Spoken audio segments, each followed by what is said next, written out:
शिवसेनेचं operation tiger सुरू। रवींद्र धंगेकर, महादेव बाबर, हुसेन दलवाईंनी घेतली शिंदेंची भेट, तर काही नगरसेवकही संपर्कात।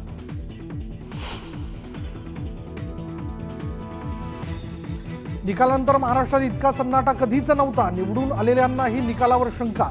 राज ठाकरेंचा घणाघात, तर अर्धवट माहितीवर नरेटिव्ह तयार करण्याचा प्रयत्न। शेलारांचा पलटवार।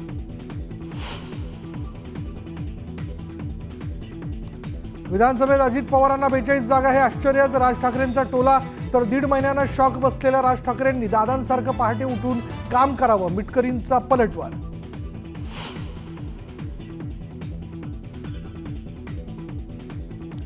पुणे डीपीडीसी बैठकीत अजित पवार मेधा कुलकर्णींमध्ये खडाजंगी। विषय आल्यावर बोला, दादांनी मेधा कुलकर्णींना खडसावलं।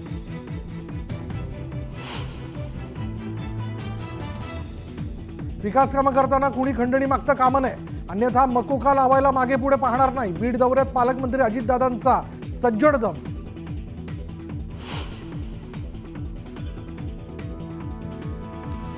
चारित्र्य स्वच्छ ठेवा, चुकीची माणसं आजूबाजूला फिरकू देऊ नका। डीपीडीसी बैठकी अगोदर पालकमंत्री अजित पवारांकडून शहाणपणाचा धडा।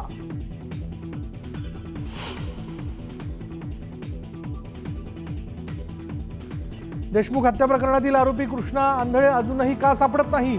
अजित पवारांनी बीड पोलीस प्रशासनाला विचारला जाब।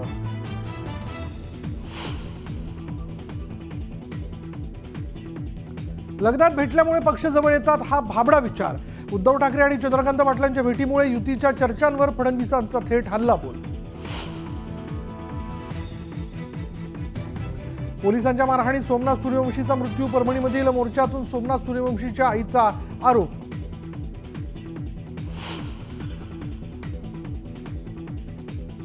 मनोज जरांगेकडून उपोषण स्थगित करण्याची घोषणा, मात्र मागण्या मान्य न झाल्यास मुंबईत धडकण्याचाही इशारा।